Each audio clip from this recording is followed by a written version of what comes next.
കൊള്ളാം. അത് പറഞ്ഞാൽ ഒരു ഫ്രീക്ക് പടം, ഒരു ലവ് മൂത്ത് ആയിട്ടുള്ള ഒരു പടമാണ്.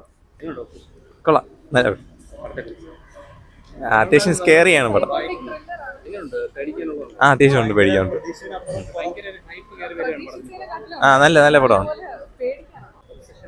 കൊള്ളാം, നൈസ് മൂവി. നല്ല അത്യാവശ്യം ഉണ്ട്, നല്ലായിരുന്നു, നല്ലതായിരുന്നു.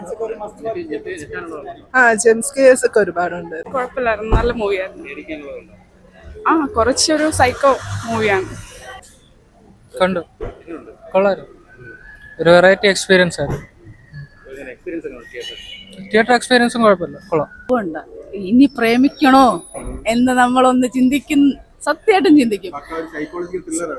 ത്രില്ലറാണ്. ത്രില്ലർ എന്ന് പറഞ്ഞാൽ ഹൈ ലെവലാണ്. ഇതിൽ ഹൊറർ സൈക്കോളജിക്കൽ റൊമാൻസ്.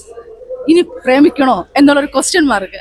ഒരു രക്ഷയില്ലാത്ത വെച്ചാൽ ഇടിവിട്ട സാധനം. തിയേറ്റർ മസ്റ്റ് വാച്ച് മൂവിയാണ്.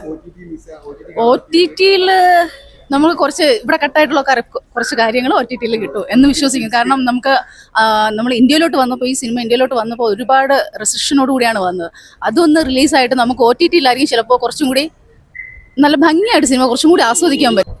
അതുകൊണ്ടാണ് നമുക്ക് ഈ റീൽസിലൊക്കെ കണ്ട്, ഈ കുഞ്ഞു ഭാഗങ്ങൾ റീൽസിലൊക്കെ കണ്ടിട്ട് നമ്മൾ എന്താണെന്നുള്ള ക്യൂരിയോസിറ്റിയാണ് നമ്മളെ ഈ തിയേറ്ററിൽ ഇപ്പോൾ ഇവിടെ എത്തിച്ചിരിക്കുന്നത്. അപ്പോൾ നമുക്കൊരു എന്തായിരിക്കും എന്നുള്ള, പക്ഷെ ഒരു സെക്കൻഡ് ഹാഫിലോട്ട് ചെല്ലുമ്പോൾ നായികയ്ക്ക് ഉണ്ടാകുന്ന ഒരു മാറ്റമുണ്ട്, ഒരു ചേഞ്ചസ്, ഒരു ബോംബ് ബ്ലാസ്റ്റിംഗ് ചേഞ്ചസ്. അതും പിന്നെ ആ ഹീറോ,